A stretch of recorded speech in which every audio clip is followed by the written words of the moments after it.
nombre es Beatriz Urrutia, soy la nutricionista del Centro Sonoclinic. Llevo más de 10 años de experiencia en este sector y me he especializado en nutrición y ejercicio, además de nutrición clínica y pérdida de peso, ¿vale? Os quería preparar un vídeo cortito, más o menos como de 20 minutitos, donde explicados en modo general unas indicaciones para seguir mientras dure un poquito el confinamiento. Lo primero de todo que os quería decir era que no os agobiéis. Parece que en estas semanas nos tiene que dar tiempo a hacer muchas cosas porque se supone vamos a tener más tiempo libre, pero es muy probable que sea más bien todo lo contrario, porque entre que tenemos que teletrabajar, muchos tenemos niños con deberes en casa, tareas domésticas que tenemos que hacer, también parece que debemos aprovechar para leer, estudiar, descansar, hacer actividades con los niños, ejercicio, y resulta que el día solo tiene 24 horas. Entonces es muy importante no llenarse la mochila de objetivos, ya que esto aumentaría la ansiedad, el estrés y podría tener consecuencias directas en nuestra alimentación. Y además, aparte de aumentar la ansiedad y el estrés, el no lograr hacer todo lo que nos habíamos propuesto nos podría llevar a la frustración. Así que lo primero que os quiero transmitir es calma. En esta charla os voy a comentar un poquito cómo distinguir el hambre física y el hambre emocional, porque seguramente con todo esto del confinamiento pues tengamos en general bastante más ansiedad. También os ayudará un poco a que sepáis gestionar ese hambre emocional, y luego os daré unos sencillos consejos para mantener ciertos hábitos saludables durante el confinamiento, pero lo más importante, sin agobios. Bueno, aquí podéis ver las principales diferencias entre el hambre física y el hambre emocional, ¿vale? Sobre todo para que aprendáis a gestionarlo es necesario saber distinguirlas, ¿vale? El hambre física se manifiesta principalmente a nivel del estómago, como pues con ruidos, con sensación de vacío. Además, como ya suelen haber pasado varias horas desde la última comida, puede haber una disminución de la energía y cierta dificultad en la concentración.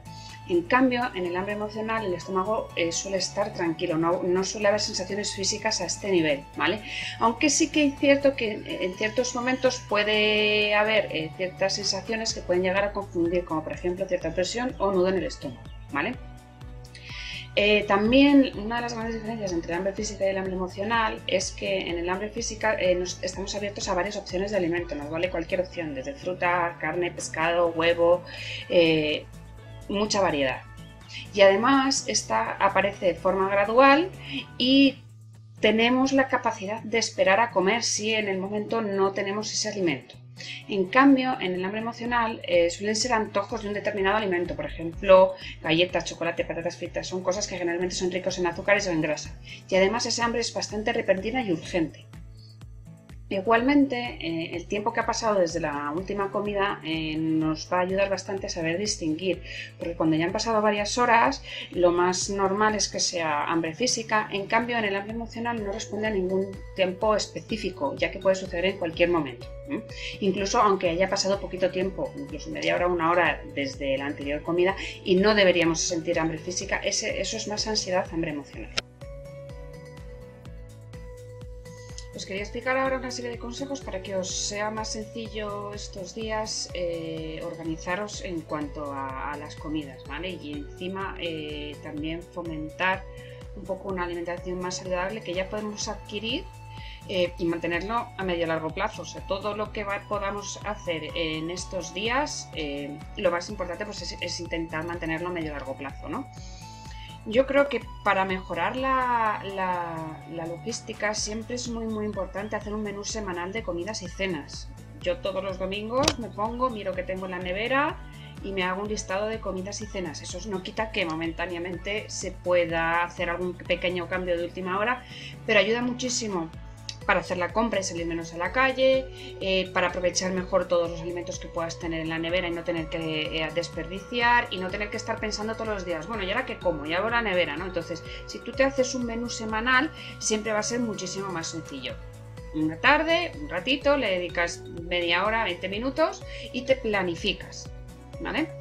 Igualmente siempre es mejor priorizar productos frescos, pero sí que es cierto que para limitar las salidas se pueden usar perfectamente alimentos que vayan en conserva, eso sí, que vayan simplemente cocidos, o bien alimentos congelados. Igualmente es muy práctico cocinar más cantidad y congelar. ¿Con qué se puede hacer? Con la legumbre, con la carne y los pescados en salsa. Yo lo hago mucho. Yo cocino lentejas y cocino una cantidad grande para un día y luego reservo para otro día. Con los garbanzos igual, con las carnes igual, con los pescados y así en el congelador. Y así hay días que simplemente me toca sacar el tupper descongelador, descongelar y comer.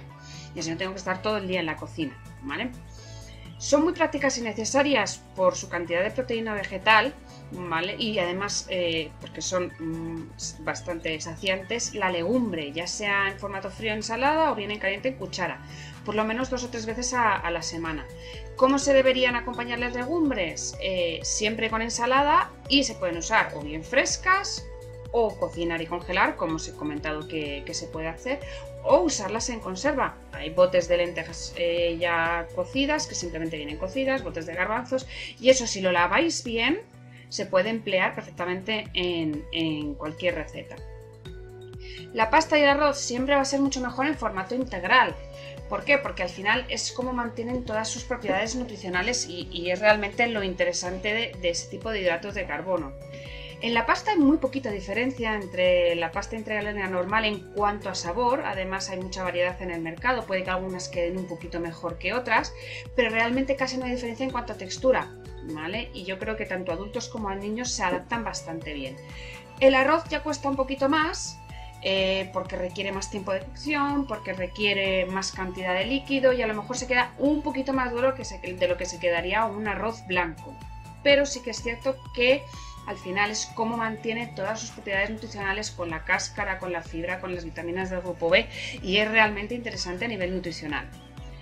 Todas las que sean salsas que puedan acompañar a carnes, a pescados, a pastas, se pueden hacer perfectamente a base de verduras. No es necesario añadir nata, por ejemplo, o grandes cantidades de queso que pueden hacer que las salsas sean excesivamente calóricas. Yo la mayor parte de las recetas que empleo, tanto en carnes como en pescados como en pastas o en arroces, siempre son a base de verduras: cebolla, zanahoria, tomate, puerro, se le puede echar bastante variedad, y un buen caldo, ya sea de carne o de pescado o de verduras mismamente, y se queda una salsa excelente, ¿vale?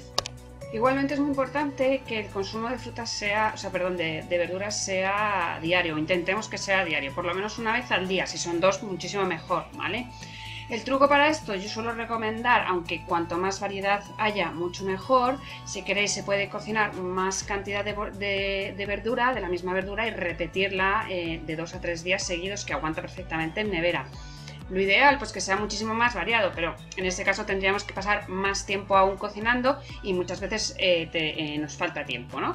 Entonces, que se puede repetir, o incluso usar verduras que tengáis en conserva, que simplemente vengan cocidas, o incluso las verduras que vienen congeladas, y se pueden usar perfectamente. Igualmente la fruta también tiene que ser diaria, de 2 a 3 raciones al día. Se puede meter en desayuno, entre horas, después de comidas o cenas, siempre que siente bien, porque hay ciertas personas que la fruta justo después de comer o después de cenar empeora cierta sintomatología digestiva que puedan ya tener, pero si no, en desayuno, entre horas, incluso se puede combinar con algún fruto seco, ¿vale? La fruta siempre tiene que ser preferiblemente entera. En zumo, el problema que tenemos es que se pierde parte de la fibra que vamos a consumir y que aporta la fruta, y aparte sacia mucho menos. Nosotros, por ejemplo, para hacer una taza de zumo de naranja podemos emplear de 2 a 3 naranjas perfectamente. En cambio, seríamos incapaces de comer y de masticar 3 naranjas porque nos hubiésemos llenado mucho antes. Hay que saber que el líquido los alimentos que estén en un formato semilíquido o líquido pasan muy poquito tiempo en el estómago, se digieren mucho más fácilmente porque realmente le estamos dando parte del trabajo hecho. Entonces, inicialmente parece que sacian, pero luego solemos tener hambre antes. Entonces, la fruta preferiblemente entera, que nosotros la mastiquemos, que sea nuestro cuerpo el que se encargue de separar el azúcar de la fibra, y de esta manera los nutrientes se absorben muchísimo mejor. En cuanto al pescado, que muchas veces suele predominar bastante el consumo de carne frente al pescado, tenemos que intentar por lo menos que esté a la par, o que incluso predomine el consumo de pescado sobre carne. 2-3 veces a la semana, ya sea a horno, ya sea a plancha. Hay gente que le gusta hervido, al microondas en 5 minutos también puedes tener un buen pescado, si no quieres liarte mucho la manta a la cabeza y no manchar, ¿vale? Incluso se pueden preparar en salsas, siempre salsas pues que sean más bien a base de verduras, que no empleemos natas ni harinas que puedan aumentar la carga calórica del alimento. Todo lo que sean fritos rebozados, descartarlo en su totalidad, porque ya no solo por la carga calórica, sino que en el momento de fritura se pierden bastantes propiedades nutricionales que tiene el pescado, ya que el pescado en general, tanto el blanco como el azul, en el caso del azul más, tiene omega 3, y en el momento de freírnos, las grasas saludables que tiene en el pescado nos las podemos cargar, ¿vale? Y luego cositas que hay que tener siempre en la despensa, que yo siempre tengo y que se los recomiendo a todos mis pacientes: frutas de secada, frutos secos naturales o crudos, encurtidos, legumbres secas, conservas, ya sean de verduras o legumbre o bien de pescado tipo atún, ventresca, que son cositas que siempre hay que tener a mano en la despensa, ya que si tenemos menos tiempo para cocinar, pues siempre es muy práctico, pues oye, unos pimientos que ya te vengan en bote, unas judías verdes, y eso en 5 minutos lo tienes preparado. Igualmente en el congelador, tener verduras y legumbres que hayas cocinado tú, que hayas hecho mayor cantidad y ya las tienes preparadas, o incluso verduras que venden en el supermercado que ya te vienen congeladas. No hay ningún problema en usarlas. De hecho, son verduras que se han recolectado muchas veces en el momento óptimo de maduración y que se han congelado, entonces mantienen todas sus propiedades nutricionales, ¿vale? Igual carnes y pescados, y recordaros que la mayor parte de los pescados, si son todos mejor, por tema de anisakis, tienen que estar congelados una media de 4 o 5 días, ¿vale? Aquellos pescados que son de piscifactoría, no es tan necesario ni obligatoria la congelación, pero no está de más. Pero en el caso de pescados que sean de mar, pues merluzas, pescadillas, es muy importante que una congelación previa de aproximadamente 4 o 5 días para evitarnos problemas con el anisakis. Bueno, ya solo comentaros 4 cositas que os quería decir, ya un poco más específico para vosotros del club de vóley, que estaréis acostumbrado a cierto nivel de entrenos y partidos. Que estos días sí que deberíais disminuir el número de días que consumís hidratos de carbono, porque al fin y al cabo el ejercicio ha disminuido bastante. Y para contrarrestar el posible hambre que podáis tener, aumentar el consumo de verduras y frutas. También aumentar ligeramente la cantidad de proteínas, carnes, pescados, huevos, legumbres. Y para no perder el hábito del ejercicio que estáis acostumbrados, sí que tenéis que mantener cierta actividad física dentro de las posibilidades de cada uno, como ciertos estiramientos o cardio, para que vuestro cuerpo no acuse excesivamente ese parón de ejercicio, ¿vale? Entonces, espero que os haya gustado este vídeo que os he preparado. Sobre todo, quedaros con los consejos más sencillos para ponerlos en práctica. Cuando todo esto vuelva a la normalidad y retomemos un poquito las rutinas, prepararé la charla de nutrición deportiva para el voleibol que quedó pendiente con todo esto, y espero veros a todos allí. Hasta la próxima.